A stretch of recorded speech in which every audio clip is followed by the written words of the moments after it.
Hello and welcome. Thanks so much for joining us. I'm Claudine Wong from KTVU Channel 2 News. Welcome to a forum of candidates running for mayor of the city of San Ramon. Today's forum is sponsored by the Contra Costa County Elections Division, Contra Costa Television, and the West County and Diablo Valley Leagues of Women Voters. We're recording these roundtables here in the studio of Contra Costa Television with assistance from the cities of Concord, Richmond, and Walnut Creek. The three candidates are Dinesh B. Govindaro, David E. Dave Hudson, and Sabina Zafar.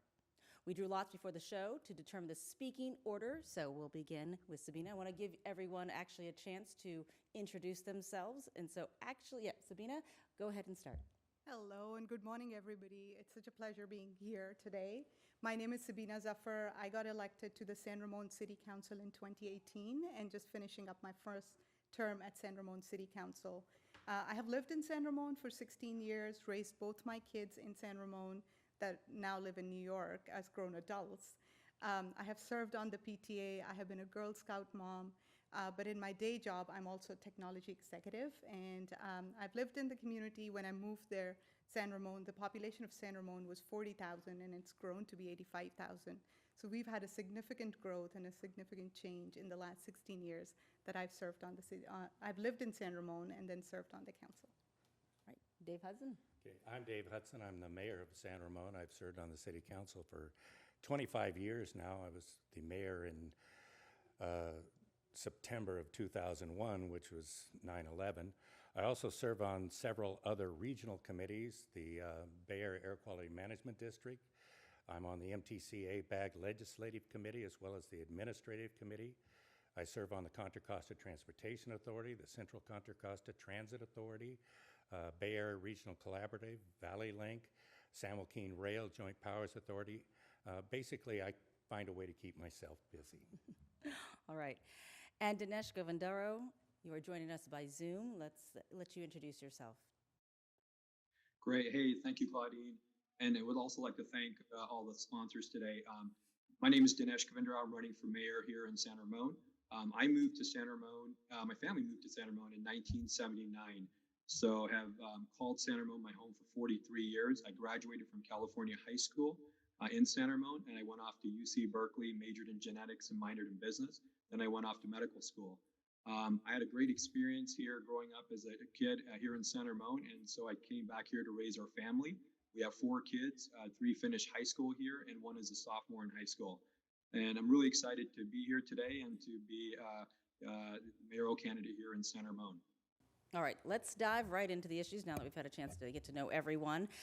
Let's talk about how it's changed. I mean, you guys have run against each other before. You guys have. Oh, no, with each other. We run together. With each other. Tell me what you think the main priorities as San Ramon has grown and changed that really affect you today. Dave, we'll start with you. Well, I put it on my signs. I think it's safety. There's a wave coming towards San Ramon that I've seen in some of our northern cities, and that is people are just walking into stores, taking whatever they want. They walk out, and there's no accountability for it. We've been fairly lucky up to this point. Now, our police have done a great job up to this point, but we only have 70 sworn officers for 85,000 people, and as we get into the Christmas season, I'm going to be very concerned that this problem persists or gets even bigger. And, you know, we all need these businesses for our sales tax. Cities run on it. You heard probably from the Pleasant Hill group that was in here earlier. I'm very concerned about that. We have a major project that Sabina and I both voted on last night, and I look to see that get completed by the fall of 2024, and that's the bridge over Bollinger Canyon Road. We've stayed with that for the last 30 years in San Ramon. With the increase in bike traffic that you're going to see because of the pilot program we're doing in San Ramon with electric bikes, and just what's happened since COVID, this is going to be huge. If we don't build this thing, we won't be able to get out of the parking lot at City Hall. It's backed up that much already. That's 2 priorities that I'll pick at the very top. Leave it at that. Dinesh, for you, as the changing priorities come, as San Ramon changes, can you tell us what you think are your top priorities and how things are going now?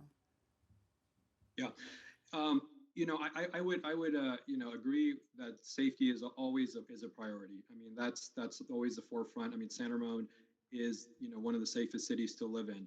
And we have a great police department. I am currently taking Citizens Police Academy, and it's a wonderful class that all our residents should be taking. So absolutely, safety is a big priority. But we also need to make sure we get the housing element correct as well. And and it comes to future planning. We need to make sure us as as a city, we have grown. Like when I moved here in 1979, our city population, I don't think they had good census numbers back then, but it was roughly about 20, maybe 25,000. We are close to 85,000 right now, and so we've tripled to quadrupled in size. And so we need to make sure that we are planning properly, making sure the infrastructure is there, and not for just 2 to 5 years. We can't have these hodgepodge of development things. We have to look 10 to 20 years down the road. So that's a huge priority. And we also, with that, need to make sure we focus on affordable housing. There's so many folks, our kids, future generations that are going to have trouble coming back to this city. So we need to make sure that's available to us as well. Also, I would say we also need to make sure we preserve our retail in our city. As I was walking and talking to people, as well as walking to different strip malls, many folks are saying they go to other places outside of San Ramon to dine and shop. We need to do everything we can do to focus on economic vitality here in San Ramon. I'd like to work more closely with the chamber, have a really strong marketing team to attract retail in our city, and focus on keeping, not just attract, but focus on keeping our existing retail here. We have a lot of gems of places and wonderful restaurants throughout the city, and we need to do a better job of really marketing them because they provide the sales tax base, which is probably the second largest income driver for the city, and we need to make sure that we support them. So those are some issues that I think are huge priorities for us. And Sabina, do you think that what you've seen as top priorities that for you have changed over the years as San Ramon has changed? Yeah, so for me, I think safety is less of an issue for me because we were voted the 11th safest city in California. That's pretty good amongst 480 something cities. For me, economic development has always been and is the priority because our population, like we talked about, doubled in size, but our revenues have not caught up. What we've been able to, and we were in this council meeting yesterday, what we've seen is we've had a huge revenue leakage. And from day one, my priority has been how do we make sure that we are able to have the revenues that will help us give the quality of life to our residents that they have been always used to. And so how are we looking at the future? What we've seen is we have a large, basically a large business which is leaving San Ramon.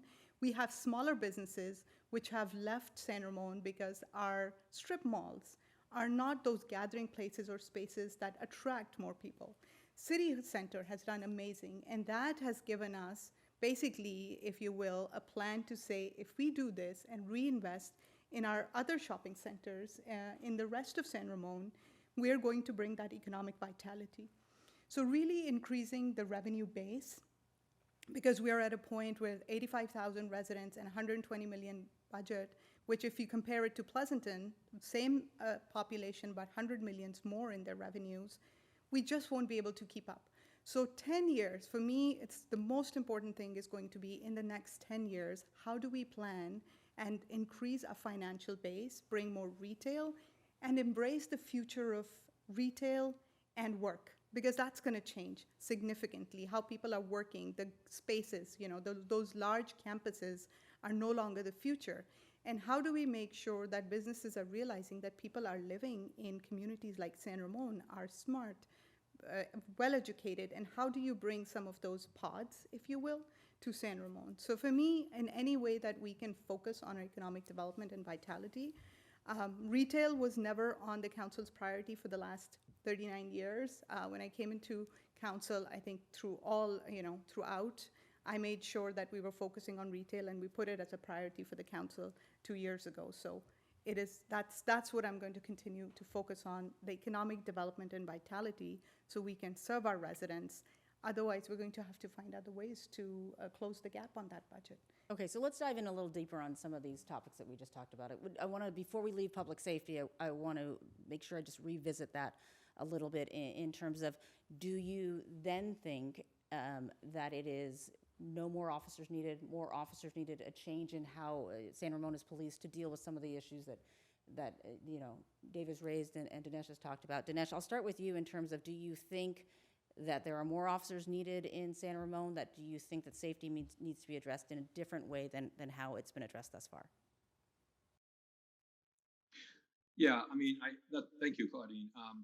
So I've met with the previous police chief, and I've also met with our current police chief, Denton Carlson. And right now we are, if you look at the number of officers we have per 1,000 residents, we are the lowest when you compare it to our neighboring cities. And so we are doing a really good job, and we're the 11th safest city when it comes to folks over, I think, 50,000, and I think under 50,000, we're the third safest city. So I think that's what the recent statistics have shown. I feel we could do more. I mean, we do a good job with community policing and partnerships.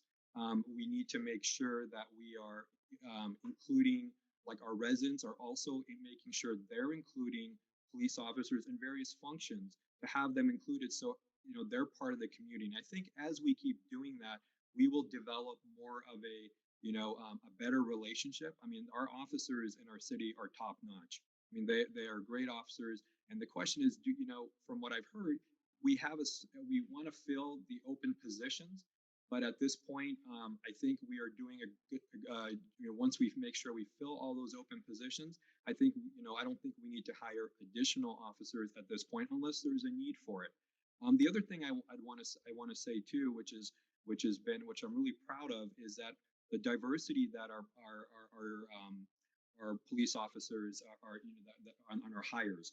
I think if you look at now and you look at the officers, we have a nice diversity, which is looking more reflective of our population here in San Ramon. So it's I'm really proud of them, and I think those are some things. Other things that they're doing, I think that is really that's been beneficial, is how they're handling mental health crises. They are partnering now with the fire department, and when there is a mental health crisis, there is the fire department is on scene with the police officers, and being that they're paramedics, they can hopefully de-escalate the situation and do that and train from that perspective. I think that has also been a big, huge factor in what we're doing. So overall, I mean, I think our police department is right where it needs to be at, and we would need to reassess as we go. If there's a need to bring in more people, then we should. Okay. Sabina, I know you touched on this, and Yeah. And so we have an interesting problem in San Ramon. It could be a problem, or we have an aging police force, which is now retiring. So 40% of a police force would retire within the next couple of years, and we're having problems hiring. So that is something that the chief and I have talked about, and how do we make sure that we're able to hire good quality officers, because we have the headcount. We haven't reduced the headcount, and so we stay with that headcount. Along with that, we've augmented safety with cameras throughout the city. So we've got 36 cameras now surrounding San Ramon. When I got on the council, as part of the infrastructure committee, and then the council approved those cameras, and they have been very essential in making sure that anybody who comes, bad characters that come to the city, we're able to capture them. Or we've had some missing kids and things like that. The cameras have played a big role in helping us with that. And our new chief is very community focused. So we are building a police force which is not just policing, but also engaging with the community. And we are probably leading with that in San Ramon, which is amazing. People love our police officers. We're also very, like I said, technology heavy population. So people are also lending their personal cameras when they need to, if there's a crime in the community. Obviously, we've seen with AB 47, we've seen some issues, people's boxes being stolen, all of that, and the community does not like that. And so we're trying to figure out, right, how to help with that reform. But in the meantime, I think we're doing all we can, but the problem we're going to have is if we're not able to get economic development, if we don't have the money, we're not going to be able to hire people or pay their pensions. So for me, it all comes back to what is our economic vitality, and for us to be able to fund what we have as open head count and make sure we're taking care of our retirees as they retire as well. Dave? Yeah, when you asked the question, I was going to say D, all of the above. It's odd. We formed our own police department back in 2007 and changed how we did dispatch, which did save us a lot of money. We worked very closely with the fire department, as you just heard. Almost from day one, I started on our first police chief, Scott Holder, said, how are we going to get to 75 sworn officers? You don't wait until you have the problems to start trying to hire. There is a problem in trying to get people trained up to the way we do things in San Ramon. I would defer to a 20-minute discussion with our mayor at the time, because he can go over why he pushed to have our own department. But we did come through 2 years ago when we were running for office, police and fire, along with the mental health and the NGOs in the area, came together and came up with a new program of the way we're going to do business. And that is when you have calls, A3, you're going to do it this way. Police will be there if needed, fire's there if needed. We just received an award for excellence from Helen Putnam for doing it right. I think you're going to see that this is the model for the way things are done in the future. But the real problem here is knowing what you want as a police force and hiring people that can suit that design. And that's where the people that we have at the top right now are doing a great job. It doesn't hurt to have your former chief of police hired as your city manager, because he has a clear path to how it should be done. But San Ramon's been doing it right. Actually, we are the safest city in California without a murder of our size.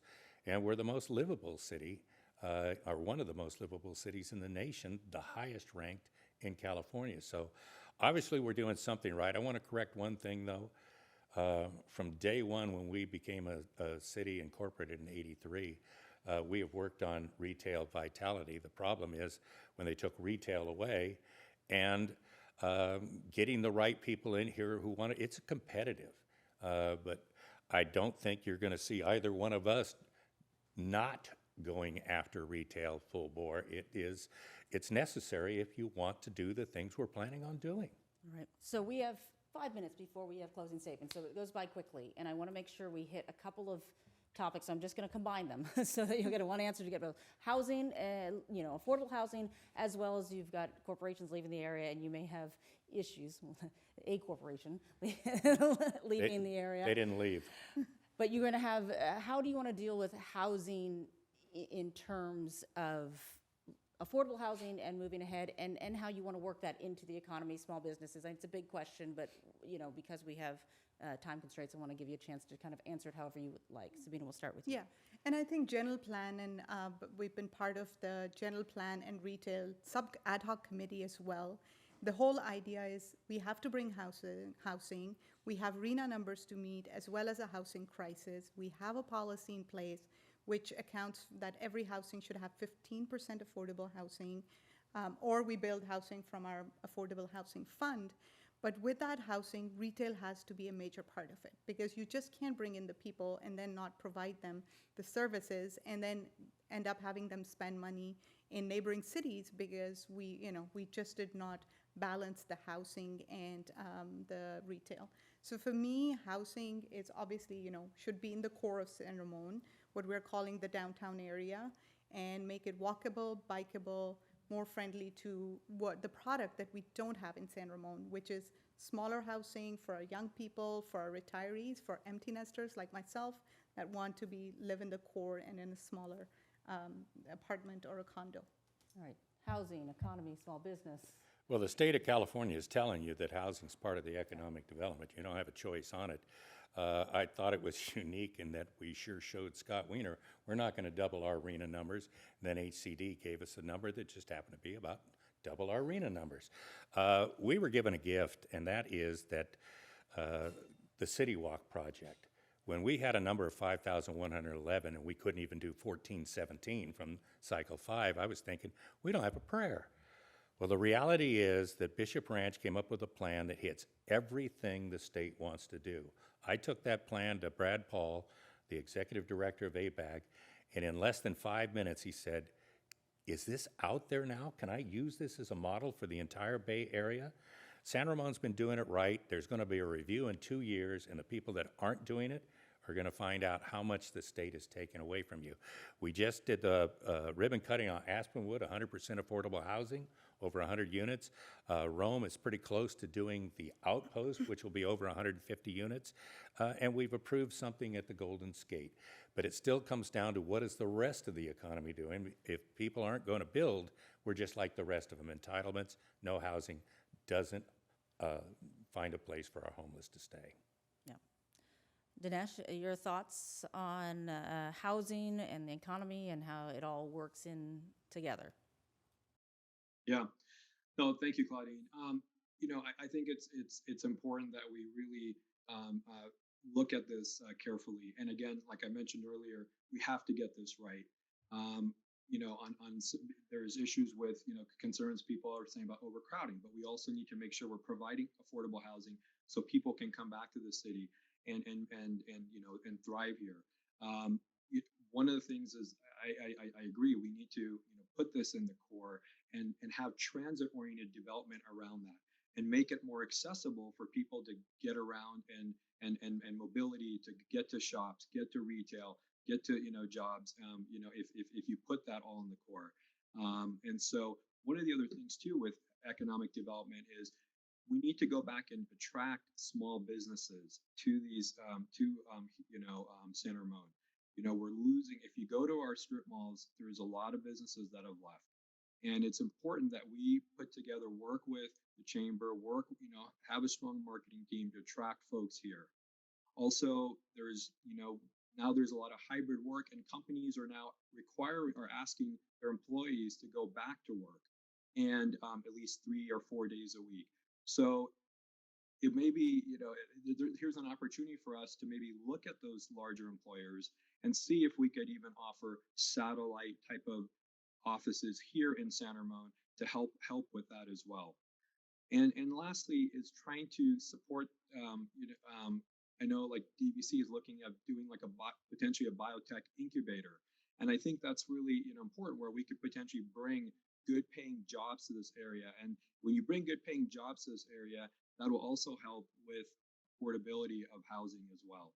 So those are all the different things we need to do. And going back, one more thing, if I can mention on affordable housing, is we also need to make sure that we're having houses available for our teachers, our essential workers like our teachers, our firefighters, our police officers, and making sure that's available because folks shouldn't have to be commuting an hour and a half just to come into San Ramon to work. I mean, we need to do a better job with trying to accommodate that for them. All right. Thank you for that answer, and thank you to all of you for taking part in this forum. Thank you to our candidates for answering some of these important questions. Each candidate is now going to have 2 minutes to make a closing statement, and we start with Dr. Dinesh Govindaraw. Thank you. As a father, a Cal High grad, local youth sports coach, and a resident, I've called San Ramon my home for 43 years. Having experienced San Ramon at all levels, from attending San Ramon schools to raising children here to helping my parents age in place at home, I believe I am the only candidate who can best empathize with and understand the entire spectrum and fabric of our diverse community. None of my opponents have experienced this. Now, as a physician over the past 25 years, I've dedicated my life to serving others. The innate passion to serve is also exemplified through my volunteer roles. I was a PTA board member and a Reflection Arts chair for many years, and I've also volunteered with youth theater as a strong supporter of our local youth sports programs. I've volunteered and coached multiple sports in San Ramon for 12 years. Over the past 20 years, I have served in multiple ways and would like to bring that experience and passion to a citywide level as mayor. I have also had a vast amount of executive leadership experience over the last 21 years in both the public and the private sectors involving personnel management, operations, and overseeing budgets. Time and time again, I've committed myself to stepping into new and challenging roles and making transformative change. I'm currently the chief medical officer for a large state agency. On a personal level, I serve as a board member of the San Ramon Valley Education Foundation and the San Ramon Library Advisory Committee. I'm incredibly excited to be running for mayor, where if elected, I'll bring a fresh perspective to our local community, incorporating understanding, experience, and transparency. I'm committed to strengthening public safety and health, developing sustainable plans for smart and sensible growth, cultivating an inclusive and welcoming community, furthering economic development and fiscal responsibility, and preserving our parks and open space. All right. I'm not a career politician, and I have no desire I'm to climb sorry, the political ladder. we have to cut Thank you you. off for time, but I appreciate that closing statement. We have to stay strict on time here. Dave Hudson, it's your 2 minutes. Well, let's Thank you. take about 30 seconds. My wife Barbara and I moved here 44 years ago because we saw something in San Ramon that we thought was great, and we wanted to raise our 3 children here. Immediately got involved in the things that you do in a city, put it that way, in the community. It was a smaller community back then. We got involved with the youth sports. We got involved with Cub Scouts. I was the last president of the Right-of-Way Trail Advocates. This crazy idea, we're going to put a trail down the middle of San Ramon. And got very active with PTA, the booster groups at Cal High, the academic, music, and athletic. I've received a lot of awards over the years, and I believe that the Friends of the Grizzly Award that I received from Cal High may be the most gratifying. It's these kind of things that make the community. This is what people are in San Ramon. We used to always say we want to be like a little town. Well, the little town that could became 85,000 people, and those days are gone. How are we going to deal with it? I just want to take a moment to say thank you to all the people that have supported me over the years, and I look forward to working with you over the next several years. Thank you. Thank you so much. Sabina Zafar, your 2 minutes for your closing statement. Thank you so much. And first of all, Claudine, thank you for taking the time, and CCTV for giving us the opportunity to talk to our residents. San Ramon, like we all said, is changing rapidly. During the 4 years that I've been on council, in addition to the population growth, we've weathered a pandemic. We have large employers that are now leaving the city, and we have small businesses that are also leaving the city. And we are bleeding retail tax dollars to neighboring cities right now. All of these factors are straining our city finances, and I'm concerned about that the most. I'm committed to providing the level of service that the residents of San Ramon have come to expect, and that keep our property values high, as well as our neighbors safe and our schools excellent. But it's going to require fresh ideas and planning for the next 10 years and not being nostalgic about the last 40, because we truly are living in a changing world. In the last 4 years, I've made a big impact on changing the status quo in San Ramon. I brought fresh ideas, I worked with everybody, I have served on the council and gained that experience in the last 4 years to bring fresh ideas as the next mayor. As the city government has never been open and inclusive as it has been in the last 4 years, and that has been my core as serving as a city council member. My experience as a council member, technology executive, and mom will help me lead the city as a mayor. I hope I can count on your vote. Thank you. Thank you. And that does conclude our forum of the 3 candidates running for the mayor of San Ramon. Once again, your candidates are Dinesh B. Govindaro, David E. Hudson, Sabina Zafar. For more information on the candidates, ballot measures, and who supports them, go to votersedge.org. The last day to register is going to be on October 24th. All eligible registered Contra Costa voters will receive a vote-by-mail ballot for the November 8th general election, and you can find detailed information on the upcoming election on the Contra Costa County Elections website, cocovote.us. I'm Claudine Wong from KTVU Channel 2 News. Thank you for watching, and don't forget to vote on November 8th.